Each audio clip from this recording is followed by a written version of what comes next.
新鲜的马蹄先刨去皮，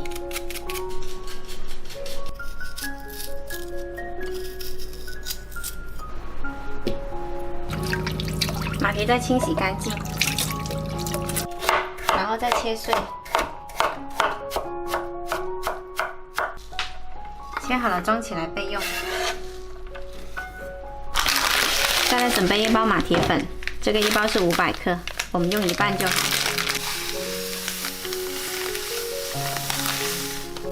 用750毫升清水调开。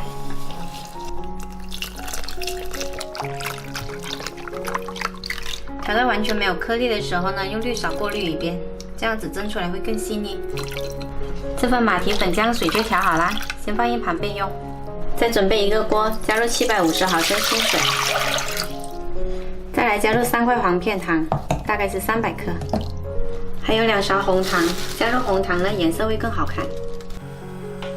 调大火煮开，煮到片糖融化。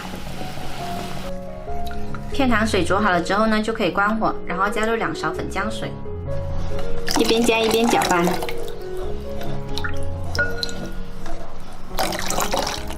然后再倒回来粉浆水里面，粉浆水也要给它搅拌一下，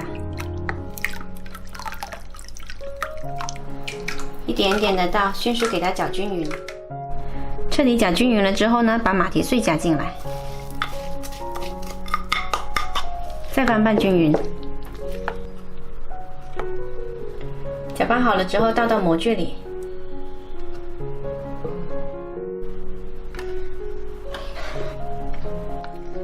这个分量可以蒸2盘。水开了，大火蒸30分钟。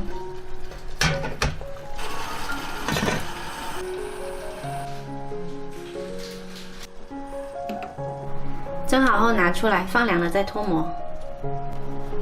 表面如果有水蒸气呢，可以给它倒掉。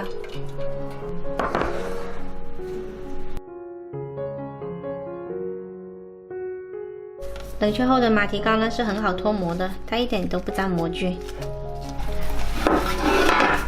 做出来很有弹性。你看，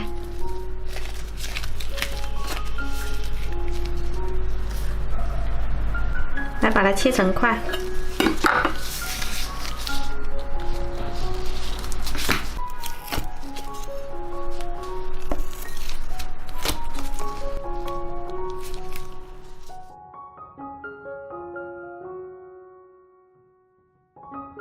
Q 弹香甜的马蹄糕，可以切成自己喜欢的任何形状，做法也简单，喜欢的朋友可以试一下哦。